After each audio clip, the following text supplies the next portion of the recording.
Hi, this is Sam Wood, reference librarian at Western Technical College.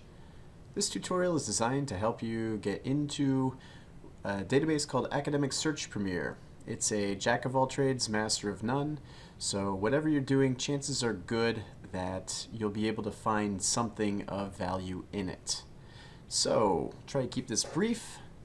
Let's go ahead and get right down to it. If you're on the Western Technical College homepage, scroll down to the third bank of icons, and in the middle is the library icon. Click on that, and then you will soon see the databases right in the middle. Click on the globe with the CPUs, and then BadgerLink is our first option.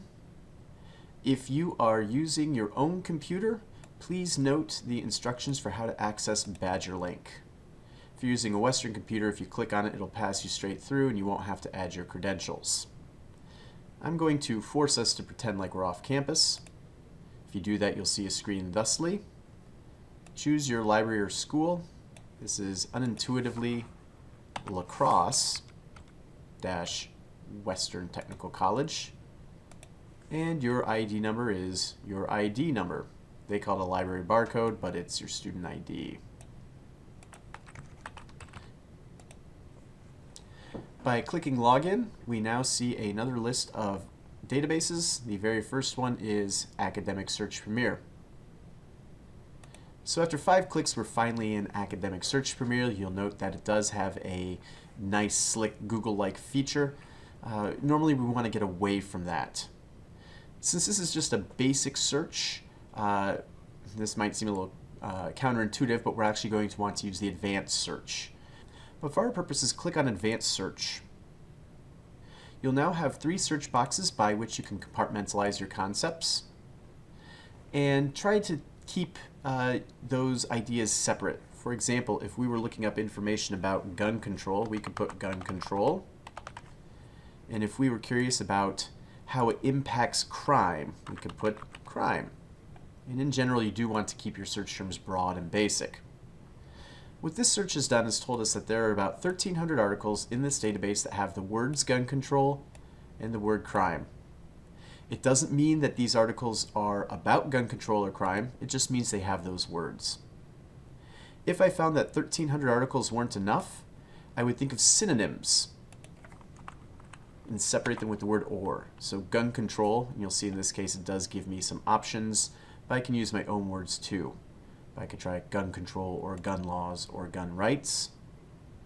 And you'll see immediately I got more information. And I can do the same thing with crime as well. I could do crime or violence. And I also saw criminal behavior in there. At this point you're going to see 3,000, which is about double what we had originally. Now what this is doing is it's saying these articles must have one of these 3 words, gun control or gun laws or gun rights, and one of these 2, crime or violence. Again, I don't know if any of these articles are about these things, but they at least have the words. The way I would go through these articles quickly is to click on titles and read the abstract. An abstract is just a fancy name for a summary. If you read the abstract and you don't think that the article is going to be helpful, simply go back to your result list. Move to the next one, click on it, read the abstract. Please believe me when I say that the abstract, the summary, is going to be much more valuable for determining the utility of an article than simply the title. The idea is that eventually you'll click on a title, read an abstract, and that abstract will suggest that the article itself is helpful. If you want to read the entire article, look for the magic words full text on the left-hand side of your screen. If you see it, click on it, and there's the full text of your article. If you choose to use the article, you can cite it easily. On the right-hand side, there's a yellow sheet of paper. If you hover over it, it says Cite. You click on it, and it will give you a number of options. The 2 most common forms used at Western are APA and MLA. I think it's easiest to grab the citation from the back end and then move forward, and you can copy it and you can paste it into your bibliography.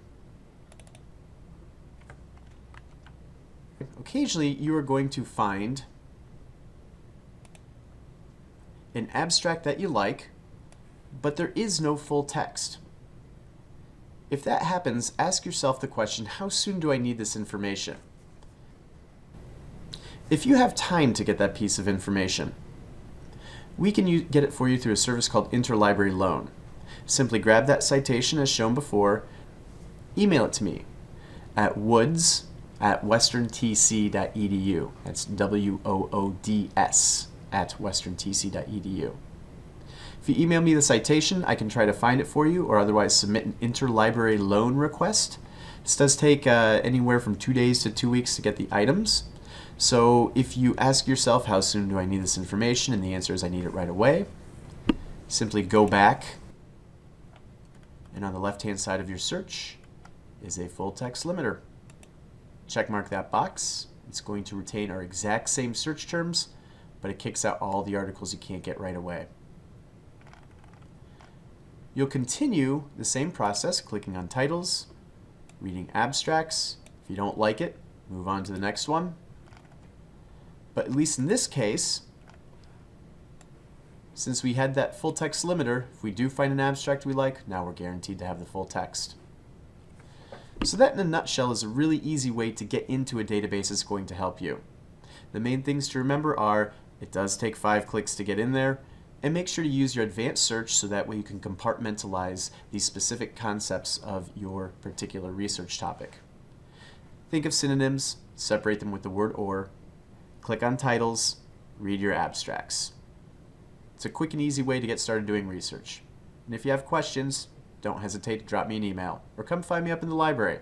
I'd much rather help you than do some of the other stuff I'm supposed to be doing. Have a good day.